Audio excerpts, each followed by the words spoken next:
Selamat siang, bersama saya dengan Abed di acara SOS di Rumah Sakit Panti Wiloso Citarum, Semarang ya. Untuk siang hari ini kita kedatangan tamu spesial. Kita saat ini bersama dengan Dr. Gigi Messi, spesialis periodontia ya. Oke, dokter, selamat pagi. Pagi, Mas. Apa kabar, dokter? Baik.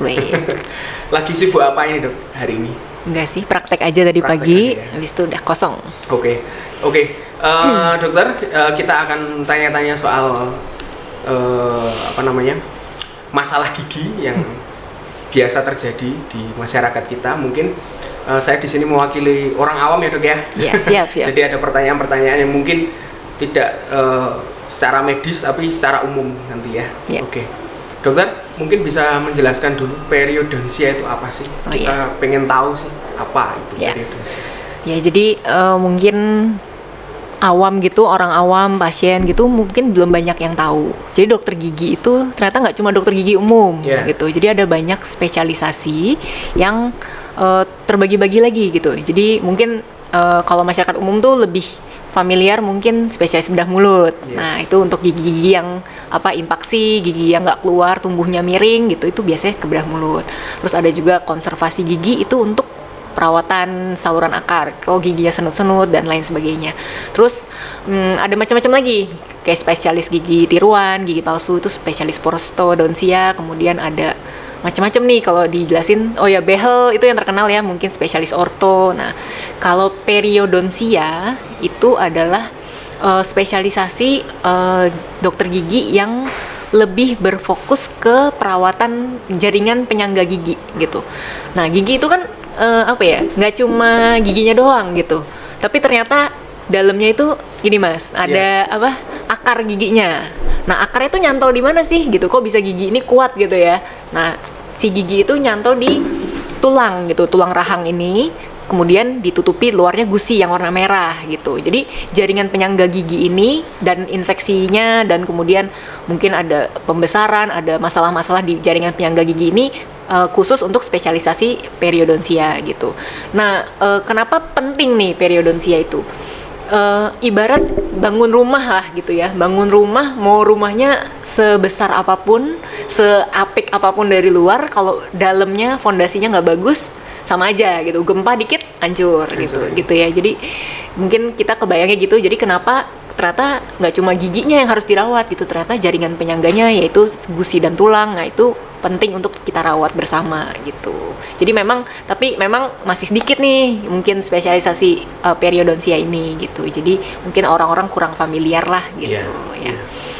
Ya memang kalau dari sisi kita ya orang awam, mungkin dokter gigi itu ya dokter gigi saja gitu. Antara dokter gigi umum dan antara dokter gigi umum atau spesialis bedah mulut atau spesialis yang lain itu kita mungkin tidak tahu ya. Jadi kayak kita taunya cuma dokter gigi ya dokter gigi untuk merawat semua gitu ya. Kayak misalnya nanti bisa pasang behel, bisa membersihkan karang gigi, atau mungkin bisa mencabut gigi dan sebagainya. Ya, sebenarnya ini, Mas, jadi memang si dokter gigi umum itu kemampuannya atau kompetensinya juga semuanya mencakup, namanya juga umum. Jadi kayak misalnya gigi-gigi impaksi yang mungkin posisinya tidak terlalu sulit segala macam, itu sebenarnya bisa mereka gitu. Kayak pembersihan karang kan juga diajarkan gitu. Tapi mungkin kalau spesialis itu untuk kasus-kasus yang lebih kompleks, kasus-kasus yang lebih sulit gitu, yang lebih, atau yang misalnya pasiennya punya penyakit komorbid, misalnya diabetes, gula, atau dia punya hipertensi dan segala macam, itu biasanya sebaiknya dirujuk ke spesialis gitu. Dok, menarik. Tadi dokter bilang karang gigi ya. Karang gigi itu biasanya terbentuknya dari apa, Dok? Karang gigi, gini, mungkin sebelum ke karang gigi, kita perlu pelajari satu hal, itu penting nih. Jadi namanya plak. Jadi plak itu sumber segala macam nih ya. Jadi plak itu sebenarnya lapisan tipis yang melapisi gigi. Tapi kalau udah masuk bakteri, udah ditempeli bakteri dengan jumlah yang banyak, nah itu bisa bikin rusak entah di jaringan penyangganya maupun di giginya.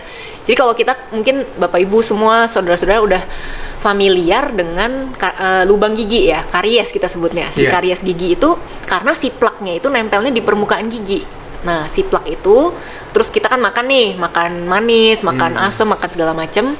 ternyata si gulanya itu atau makanannya itu masih kan ada di dalam mulut ya.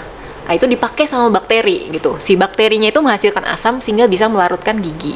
Itu yang bikin gigi berlubang.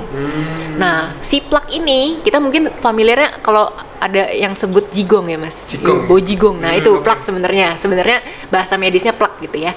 Nah, si plak ini kalau misalnya dia ngerusak gigi kan jadinya lubang gigi. Nah, tapi plak itu kayak misalnya ini ya. Sebenarnya antara gigi sama gusi sama tulang ini sebenarnya nggak leket 100% gitu. Jadi gusi itu punya celah sedikit. Dia punya kayak celah gitu. Nah, kalau ditempelin plak, sisa-sisa makanan yang kita nggak sikat gigi dengan bersih, itu dia bisa nempel terus, nggak kesikat terus, jadi masuk ke dalam celahnya. Oke. Nah, itu sebabnya nanti kita perlu belajar sikat gigi yang benar gimana gitu. Jadi, nah si plak itu kan tersembunyi nih, bisa di permukaan giginya, bisa juga di bawah gusi, karena gusi itu punya sedikit celah gitu. Nah, kalau kita sikat gigi bersih, plak itu nempel di situ terus sampai berminggu-minggu, akhirnya mengeras karena air liur itu juga mengandung ada kalsium, ada fosfat. Nah, itu bisa mengeraskan si plak itu, makanya jadi karang gigi, jadi keras gitu. Itu nggak bisa disikat gigi dengan biasa, itu nggak bisa, jadi harus dibersihkannya di dokter gigi gitu. Oke, berarti kalau berbicara soal plak, plak itu berarti dalam bahasa awamnya mungkin, maaf ya dokter ya, killer ya? Atau beda? Beda lagi. Kalau iler itu kan air liur. Air liur. Nah, itu berhubungan juga. Jadi si air liur itu yang membantu mengeraskan si plak itu. Karena air liur kita kan kandungannya macam-macam nih. Ada enzim, ada untuk melarutkan kan kalau kita makan dia ada enzimnya untuk lebih mensederhanakan kandungan makanan, baru ditelan gitu kan. Nah, ini termasuk ada fosfat, ada kalsium. Nah, itu ternyata nempel sama plak itu, mengeras, lama-lama mengeras lah istilahnya gitu, mengendap lah dia gitu. Padahal ini permukaan plak ini banyak bakterinya, jadi keras tapi banyak bakterinya, makanya gusinya tuh jadi meradang. Kemudian nanti bisa juga merusak bagian tulang dan gusinya ini bisa jadi rusak. Nah, itu yang kita cegah gitu. Jadi jangan sampai karang gigi itu dibiarkan lama, apalagi banyak menumpuk lama bertahun-tahun nggak pernah dibersihkan. Nah, itu yang bahaya gitu. Nanti begitu dibersihkan ternyata giginya sudah goyang karena tulangnya sudah istilahnya dirusak sama si karang giginya itu. Gitu. Oke, berarti kalau meradang mungkin contohnya mungkin apa ya dok ya? Kan terkadang kita di gusi itu kan nggak terasa. Apa sih kan? Meradang gitu ya? Meradang itu apa? Terus apa mungkin karena saya tuh pernah mengalami, jadi kayak baru sikat gigi, ya kan? Saya nggak sakit gigi nih, saya tidak habis makan apapun, tapi habis sikat gigi gitu, terus tiba-tiba gusi saya berdarah, gitu. Apakah itu mungkin seperti itu atau apa ya? Oke. Jadi kalau kita habis sikat gigi, gusi berdarah, itu bisa macam-macam penyebabnya. Satu bisa karena kekencengan, jadi emang kita tekanannya yang kenceng. Bisa juga kita udah lembut pun dia berdarah nih, gitu. Itu. Nah, itu bisa jadi karena peradangan itu, karena si plak itu. Jadi si plak dan bakteri itu kan dia namanya juga bakteri ya, dia asing gitu. Dan kalau jumlahnya banyak, dia menghasilkan gas-gas, lalu menghasilkan toksin-toksin, racun-racun gitu ya untuk si gusinya itu. Jadinya gusinya biasanya warnanya lebih merah, lebih besar-besar kayak gendut-gendut gitu. Kayak bengkak gitu. Kayak bengkak gitu. Terus dia begitu disenggol sikat gigi gampang berdarah gitu. Jadi salah satunya tanda peradangan gusi itu yaitu ketika pas sikat gigi itu pas meludah, apaan nih kok ada darah merah-merah gitu. Nah, itu kayak gitu. Ya, itu salah satunya. Pokoknya kita tanda awal pertama itu sebenarnya gusi merah. Jadi kalau kita nanti udah teliti nih pasien sikat gigi, kita sikat gigi ngaca, ada yang merah nih gusinya. Nah, itu bisa jadi masih ada plak yang tersembunyi yang kita belum bersih gitu. Nah, terus berikutnya meludah misalnya atau sikat gigi berdarah. Jadi pokoknya kalau udah kayak gitu biasanya pasti ada radang gusi nih. Kita mesti lebih teliti lagi, mungkin ada yang kurang bersih gitu, atau memang ada karang giginya gitu. Karang gigi memang bikin radang juga. Gitu. Teman-teman, berarti bisa nih ya, kita sudah belajar bahwa kalau gusi kita itu meradang, terkadang kita nggak terasa. Bisa saja kita sikat gigi nggak terlalu keras atau tidak barusan makan apapun, tapi tiba-tiba kita keluar darah lewat di ini ya Dok, apa namanya, gusi ya. Gusinya, betul. Gusinya lewat keluar darah dan sebagainya, itu mungkin itu salah satu bisa menjadi penyebab dari iritasi ini ya, berarti di jaringan penyangga. Jaringan penyangga berarti gusi ya, atau jaringan penyangga itu salah satunya gusinya. Sebenarnya ya kita kan kalau tulang nggak kelihatan nih, ketutup gusi. Nah itu sebabnya sebenarnya perlu nih sekali kita perlu setidaknya 6 bulan sekali ke dokter gigi. Dan kalau memang ada keluhan yang lebih lanjut bisa ke spesialis periodontia gitu, karena mungkin kita perlu ronsen atau kita perlu diperiksa lebih lanjut gitu kan, karena dari luar tuh kadang kita nggak merasa gitu, kayak cuma oh apa nih kotor atau kadang berdarah, tapi ternyata dalamnya oh mungkin ada kerusakan yang lebih parah gitu, makanya memang perlu dicek rutin gitu ya. Mungkin ini ya dokter ya, mungkin alat-alat untuk, atau ini alat-alat apa dokter? Alat apa ini tuh ya tadi kalau misalnya kita ngomongin radang gusi, kita sebutnya tuh bahasanya gingivitis. Jadi gusi itu bahasa latinnya gingiva. Peradangan gusi tambahin itis, gingivitis gitu ya. Jadi kalau radangnya cuma masih di gusi, itu kita kalau dengan sikat gigi yang bener, tekniknya bener, waktunya bener, nah itu kita bisa bersihkan sendiri. Nanti lama-lama bisa sembuh sendiri gitu. Kalau gingivitis doang ya. Tapi kalau misalnya sudah ada karang gigi, kemudian dia sudah merusak sampai ke tulang rahang ini yang putih-putih ini, nah itu biasanya kita sebutnya periodontitis. Nah itu lebih dalam lagi, merusak tulang. Nah itu memang harus diperiksa langsung dan harus dibersihkan langsung sama dokter giginya gitu. Ya jadi kalau untuk langsung nih kita nyoba bersihin gigi gitu ya. Jadi kalau kita mau sikat gigi gitu ya, pasien tuh atau kita tuh zaman dulu, oh pokoknya harus kenceng, harus bersih semua. Pokoknya dari luar tuh kalau orang di luar kamar mandi ya dengerin kita sikat gigi tuh krosok suaranya gitu. Sampai kedengeran dari luar ya. Biar terbukti ya, oh ini udah sikat gigi nih gitu kadang.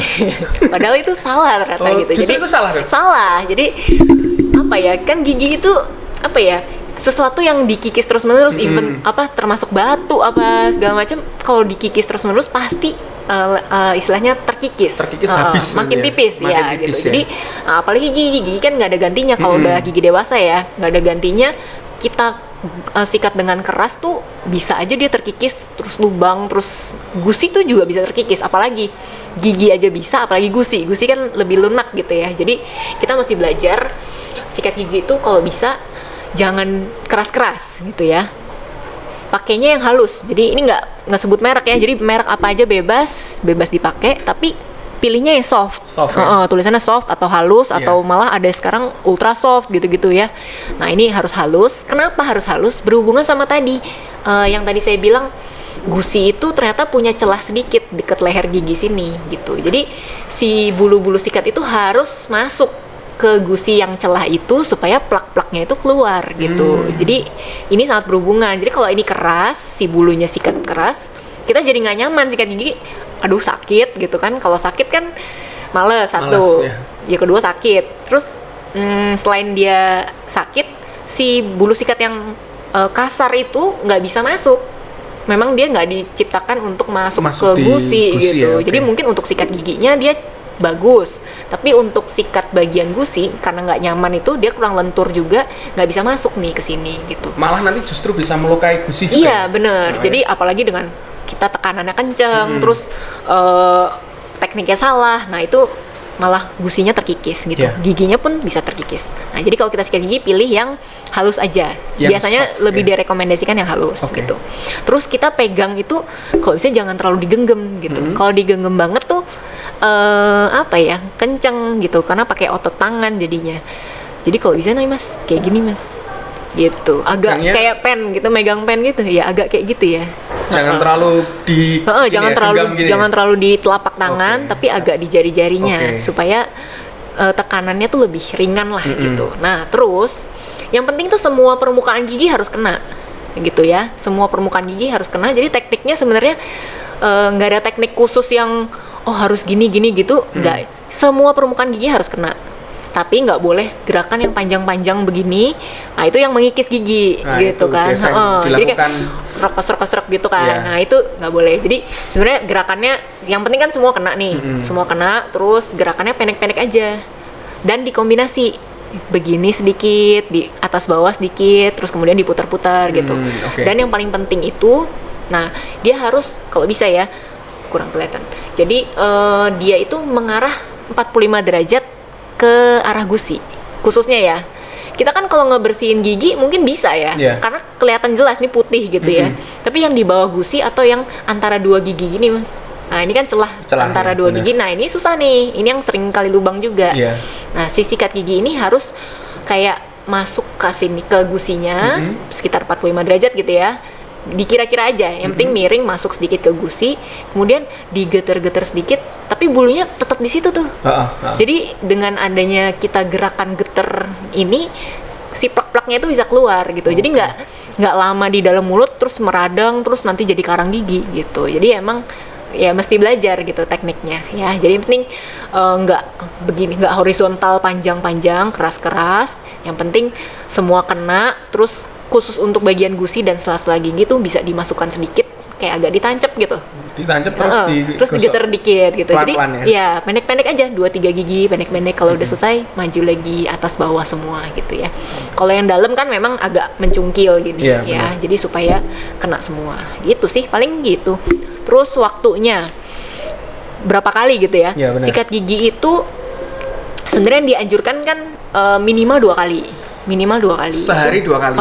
Jadi setelah sarapan pagi dan sebelum tidur malam. Itu udah minimal banget. Jadi kalau yang 2 ini udah nggak bisa ditawar. Itu wajib. Jadi 1 kali deh dok gitu. Jangan gitu ya. Karena kalau kita tidur bakterinya nggak tidur nih. Jadi makanan di dalam mulut tetap buat pakai untuk merusak gigi gitu. Jadi emang penting 2 kali ini minimal. Tapi yang dianjurkan juga kalau misalnya memang sering ngemil apa segala macam, siang itu boleh sikat gigi juga gitu. Jadi mungkin ya maksimal 3 kali lah. Terlalu sering juga berbahaya. Apalagi kalau kita masih keras, masih belum teliti gitu. Sama aja sebenarnya gitu. Entah 1 kotor, 2 terkikis giginya gitu. Jadi mungkin 2-3 kali itu udah maksimal gitu ya. Tapi 2 minimal. Ya. Minimal 2 kali ya sehari ya. Terus jadi 2 kali itu kan. Nah, terus ini mungkin nggak banyak orang tahu nih. Nggak banyak orang tahu bahwa kita kalau sikat gigi tuh kalau bisa 30 menit setelah makan. 30 menit setelah makan. Jadi karena kita habis makan tuh kan asam nih. Kondisi dalam mulut tuh kan gulanya dipecah bakteri gitu. Asam nih.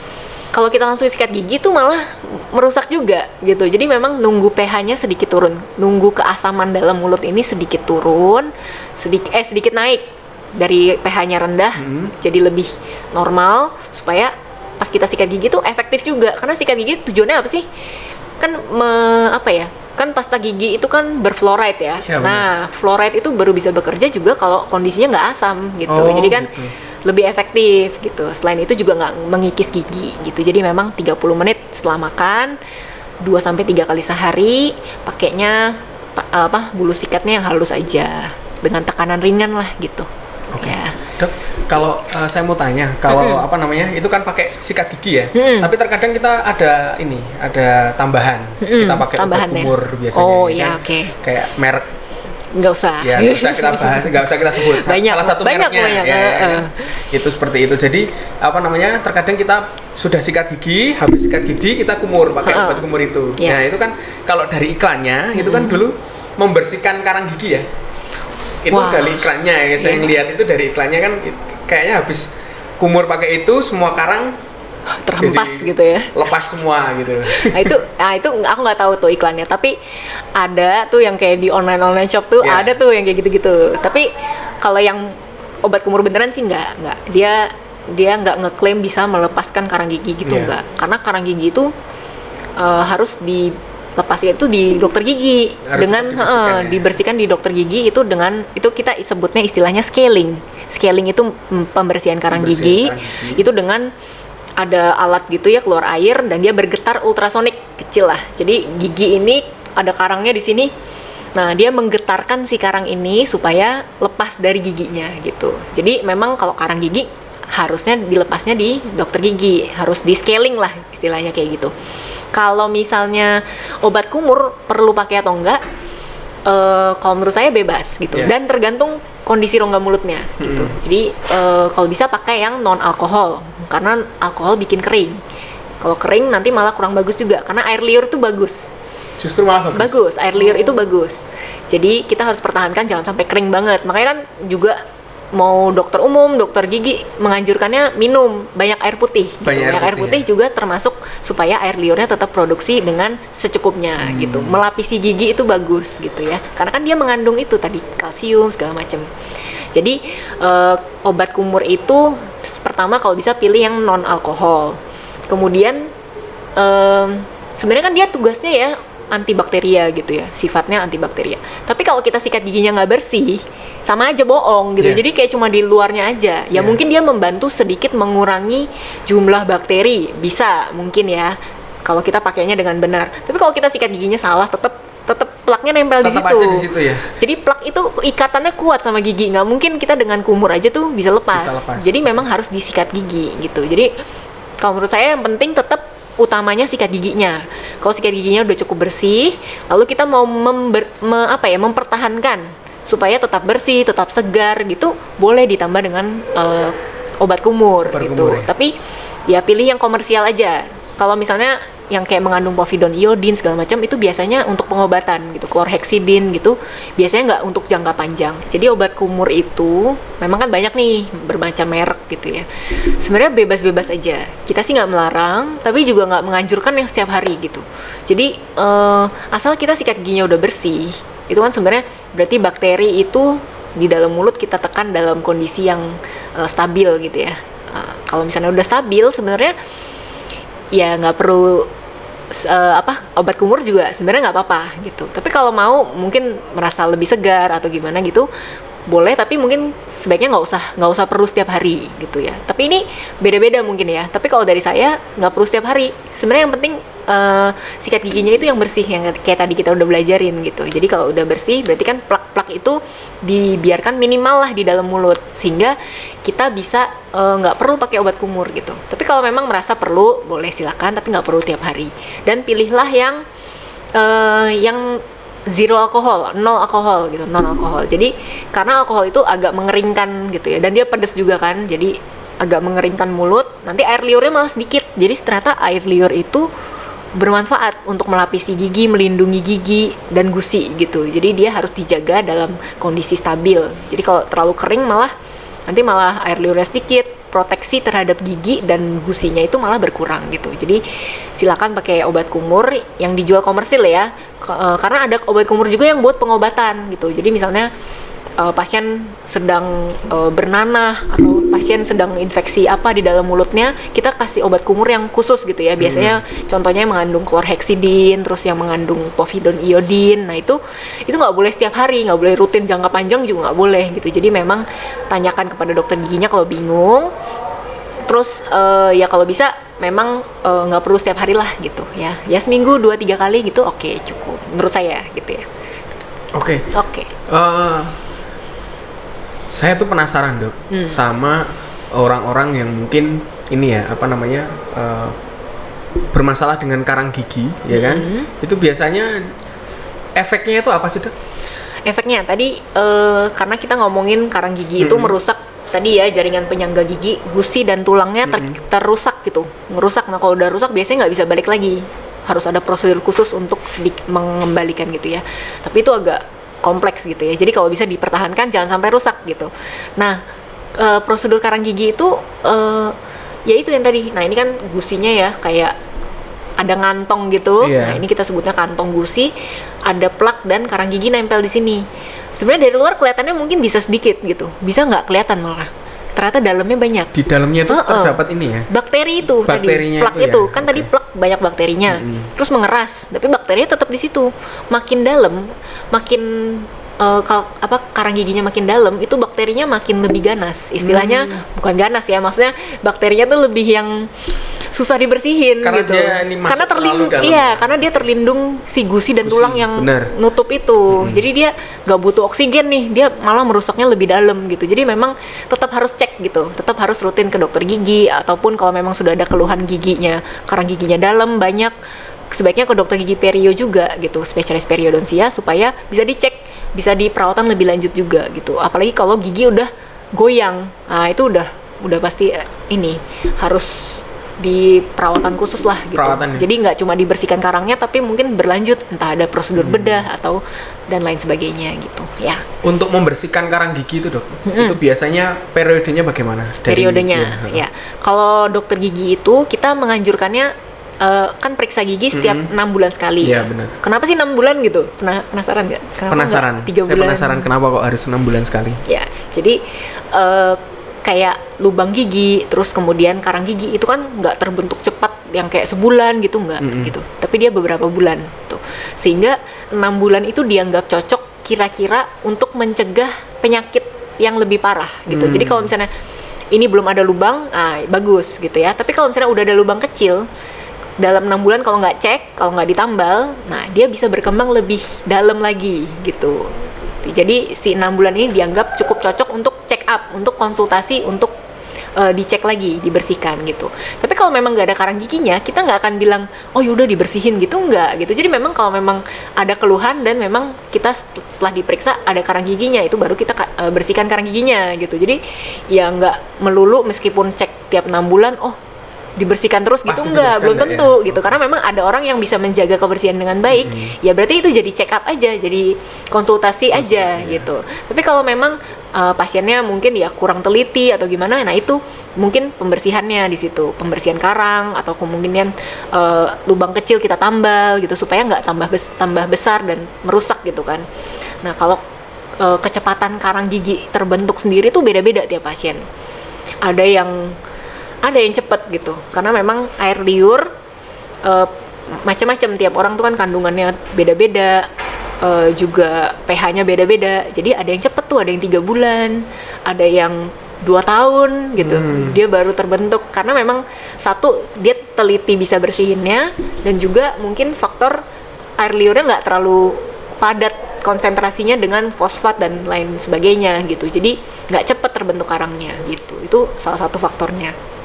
Gitu. Jadi memang pasien kalau misalnya udah datang ke dokter gigi nih, kita ngeliatin nih, misalnya udah 2-3 kali datang, kita bisa anjurkan ke dia, oh nanti lain kali datangnya 3 bulan lagi ya gitu, atau 4 bulan lagi ya, supaya mencegah kalau misalnya dia cepet ya timbul karangnya, harus segera diambil itu. Karena takut yang tadi mas, kalau misalnya terlalu dalam, ya nanti malah keburu udah rusak di dalam gitu. Jadi memang ada pasien-pasien yang lebih cepat dari 6 bulan gitu. Tapi kalau yang standar, yang kecepatannya pembentukan karangnya nggak terlalu cepat gitu, 6 bulan sekali oke gitu. Apakah pengaruh ketika seseorang itu sering makan manis itu akan cepat terbentuk karang gigi itu dok? Atau bagaimana menurut dokter? Kalau makan manis ya, kalau makan manis ya sebenarnya kita kalau makan tuh pasti ada lah, ada kandungannya si gula-gula itu. Nasi aja kan karbohidrat, nanti dipecah sedikit jadi gula di dalam mulut gitu. Jadi gula itu sebenarnya dia lebih berbahayanya lebih ke lubang gigi gitu. Karena nanti kan kan plak ada nih, pasti ada nempel di gigi. Terus dia menghasilkan asam dari gula-gula yang kita makan itu gitu. Menghasilkan asam, melarutkan gigi. Jadi lubang larut lubang. Nah, itu begitu dalam, bakterinya kan tambah banyak, makin tersembunyi lagi gitu. Nah itu lebih ke karang gigi, lebih ke lubang gigi gitu. Tapi kalau karang gigi sebenarnya lebih ke ketika kita plak itu nempel di, khususnya yang permukaan ini ya, deket leher gigi itu, khususnya situ, itu kan biasanya yang karang gigi mulainya dari situ, plak nempel di situ, terus mengeras. Nah itu kalau manis ya lebih ke pertumbuhan bakterinya aja sih gitu. Jadi semakin lama manis di dalam mulut, semakin manis di dalam mulut itu bakterinya semakin seneng gitu lah.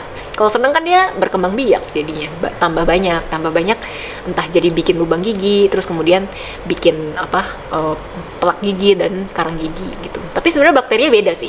Oh, beda ya. Untuk merusak gigi tuh ada namanya bakteri apa, untuk merusak jaringan penyangga gigi nanti beda lagi. Jadi sebenarnya populasinya beda si bakteri ini ya. Tapi ya gula itu memicu lah. Tapi sebenarnya ya kalau kita sikat giginya bisa bersih, nah itu sebenarnya sikat gigi sih itu yang paling penting banget gitu. Berarti kembali lagi ke sikat gigi yang benar itu akan menjaga ini ya, menjaga kesehatan gigi kita ya. Betul. gitu. Oke dok, saya penasaran dok sama satu lagi dok. Mungkin kayak bau mulut gitu dok. Kalau dari menurut dokter, bau mulut itu penyebabnya apa dok? Apakah mungkin dari bakteri atau mungkin dari karang gigi itu sendiri atau seperti apa? Kan ini kita saat ini kan sedang ini ya dok ya, puasa ya, gitu ya. Bisa. Ada yang mengeluh? Ya, sering lebih bau gitu ya. Benar gitu. Oke, jadi kalau bau mulut itu macam-macam faktornya. Ada yang eksternal atau dari luar, ada yang dari dalam gitu. Kalau dari luar itu biasanya misalnya kita habis makan pete. Nah, makan apa ya? Makan apa lagi ya? Durian. Ya, durian. Ya gitu-gitu. Makanan yang memang nempel di mulut, aromanya kuat ya. Gitu. Nah, itu kan ya pasti ada baunya yang menyisa di dalam mulut. Nah, itu bikin bau mulut. Itu satu. Terus bisa juga kalau ada pasien yang kayak dia punya GERD ya, ada asam lambungnya tinggi, itu bisa bikin aroma-aroma yang nggak enak juga di dalam mulut gitu. Terus kemudian yang terutama sebenarnya itu kalau kita banyak bakteri lah di dalam mulut gitu. Sebenarnya kan normalnya kita punya bakteri dalam mulut, itu ya normal. Kalau kita imunnya bagus, terus bakterinya dijaga dalam keadaan seimbang, itu sebenarnya nggak apa-apa. Jadi bakteri itu bagus gitu, ada di dalam mulut normal, di semuanya ada di dalam tubuh kita. Cuma kalau kita mulai nggak bisa bersihkan, terus kemudian sisa-sisa makanan entah di lidah, entah di gusi, entah di gigi itu masih dibiarkan banyak, nah itu ketidakseimbangan. Nah, bakterinya tambah banyak lah. Nah, yang bikin bau itu si bakteri itu ngasilin gas-gas gitu, sulfur lah istilahnya kayak gitu. Nah, si sulfur ini yang bikin bau mulut itu. Jadi dari sisa-sisa makanan yang nyumpel-nyumpel di gusi, kadang kan ada ya, suka nyelip di gigi gitu, atau masuk ke gusi. Nah, itu intinya kalau ada makanan, ada benda asing, pasti bakterinya ada di situ. Nah, itu dia menghasilkan gas bau mulut satu. Terus bisa juga karang gigi. Tadi kan saya bilang plak dan karang gigi itu banyak bakterinya yang menghasilkan gas juga, sama bikin bau mulut.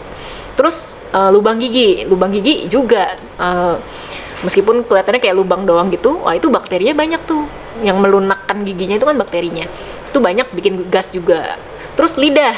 Nah, kenapa lidah itu juga penting ternyata? Selain sikat gigi tuh harus sikat lidah gitu. Jadi karena lidah itu kan jadi bukan kayak meja gini lurus lempeng gitu kan. Si lidah itu tuh kayak karpet, kayak ada serabut-serabutnya gitu, kayak ada serabut-serabutnya gitu.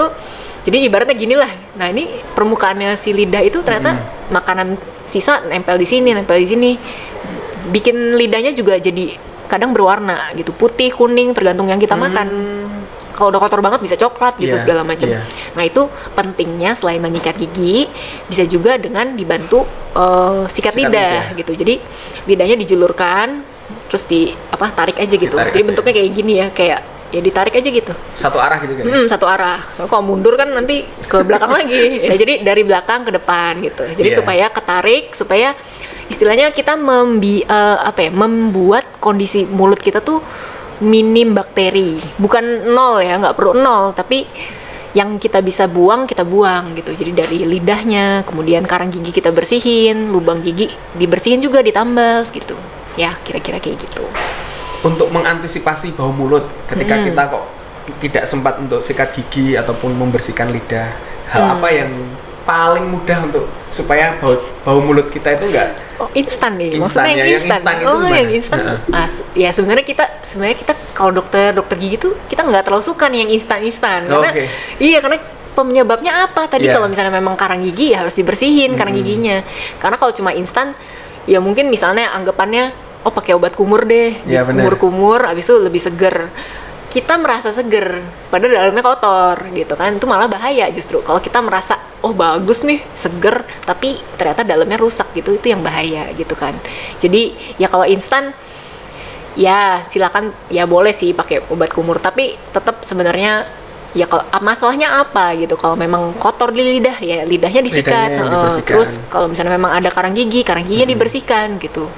Terus kalau memang air liurnya terasa kering, mulut terasa kering, minum yang banyak gitu. Kalau puasa makanya orang merasa kayak lebih bau gitu, karena kan nggak minum, nahan nih berapa jam nggak minum, air minumnya sedikit, sehingga produksi air liur tuh pasti ditekan gitu kan, supaya nggak terlalu banyak keluar gitu. kan, mempertahankan air di dalam tubuh gitu. Jadi ya itu salah satunya. Yang penting makanya kalau kita puasa tuh sebenarnya sebelum puasa harusnya pasien-pasien tuh ngecek dulu giginya nih biar bersih, biar seger, supaya kalau pas puasa tuh nyaman gitu. Jadi nggak ada rasa bau mulut atau gimana gitu. Tapi sebenarnya ya normalnya tuh bau mulut tuh ada sedikit pasti. Kayak kita bangun tidur. Benar. Bangun tidur tuh pasti lebih bau dibanding hari-hari biasa, jam-jam. Karena memang air liurnya sedikit. Tadi yang saya bilang itu. Jadi air liur tuh memang kalau sedikit sekali dia bikin bau mulut. Tapi dalam batas normal kalau misalnya kita tidur itu gitu. Karena tapi, lebih banyak jigongnya Dok ya. Nah itu yang bikin bau mulut kalau bangun tidur bau banget tuh itu. Jadi karena ya? sikat giginya nggak bersih atau malah nggak sikat gigi kan. Oke. Berarti mungkin gini ya kayak kalau kita sering membersihkan mulut kita ataupun nanti kita menjaga ini lidah kita juga tidak kotor, itu juga akan menjaga supaya bau mulut kita tidak bau ya. Iya, itu salah satu bau. Ya, gitu. Oke. Oh, mungkin gini Mas, selain bau mulut juga, maksudnya kita menjaga kebersihan mulut itu kan tujuannya apa sih? Kenapa gitu? Karena mulut itu kan buat bicara loh. Ada gigi, ada lidah, ada apa lagi? Kalau kita senyum kan kelihatan gigi ya. Pernah nggak lihat iklan yang ada apa sih? Yang alis orang tuh nggak ada, tapi giginya juga nggak ada satu. Tapi kita yang pertama kali kita lihat tuh pasti giginya. Karena gigi itu kan apa ya, kayak nggak tahu kenapa, pokoknya kalau kita dari jauh lihat orang tuh pasti lihat giginya. Kalau sekarang kan pakai masker mungkin masker. Nah kalau nggak pakai masker tuh pasti giginya yang kelihatan duluan gitu. Jadi penting ekspresi, senyum, terus kita makan. Nah makan tuh kan dari mulut. Jadi kalau gigi nggak nyaman, gigi banyak yang kita cabut, lubang segala macam nggak nyaman, nggak apa ya makan jadi nggak enak kan gitu. Misalnya gigi pada goyang, jadi makannya nggak bisa yang keras-keras, padahal makan daging enak gitu kan. Jadi harus lebih makan yang lebih lunak gitu. Nah terus apalagi ya itu, pokoknya makanan itu kan masuknya dari mulut. Jadi kalau mulut nggak enak, makanan jadi nggak enak, kualitas hidup menurun gitu. Terus nutrisi juga kan bisa berkurang gitu kan. Itu salah satunya, itu penting gitu ya. Oke dokter, terima kasih banyak dok untuk informasinya. Dokter, ini saya mau tanya, dokter di Panti Wiloso Citarum itu prakteknya setiap hari apa ya? Oh iya, saya itu kalau di sini ya, itu Rabu sama Sabtu dari sekitar jam 8 sampai jam 11 atau jam 12 lah gitu. Rabu dan Sabtu dan Sabtu. Jam 8 sampai jam 11. Jangan lupa nanti sama dokter Misi namanya. Jadi yang mau konsultasi gusinya sering berdarah, terus mungkin lagi hamil, kadang ada tuh kalau lagi hamil gusinya gampang berdarah, terus giginya ada yang goyang, ada yang macam-macam. Jadi bisa juga ke perio, terus gigi ada yang karang gigi yang banyak. Kemudian mau konsultasi, sebenarnya mau konsultasi aja bebas sih Mas ya. Jadi mau konsultasi, jadi kalau pasien datang tuh nggak usah takut kayak nanti dicabut, nanti diapain gitu, takut duluan gitu kan. Padahal kalau saya tuh pertama pasti kalau pasiennya takut, belum berani, ya kita konsultasi aja dulu, kita ngobrol-ngobrol dulu aja. Yang penting ibu, bapak tahu ini penyebabnya apa, ini nanti rencana perawatannya apa. Nggak hari itu langsung dilakukan tindakan gitu, nggak apa-apa gitu. Jadi konsultasi, nggak usah takut. Ya jadi ya ini sebelum lebaran mungkin. Jadi kan lebih enak gitu ya. Oke, boleh. Untuk kontrol biasanya kita ada hubungannya sama ini dokter, asuransi atau mungkin BPJS ini kan? Oh iya bisa.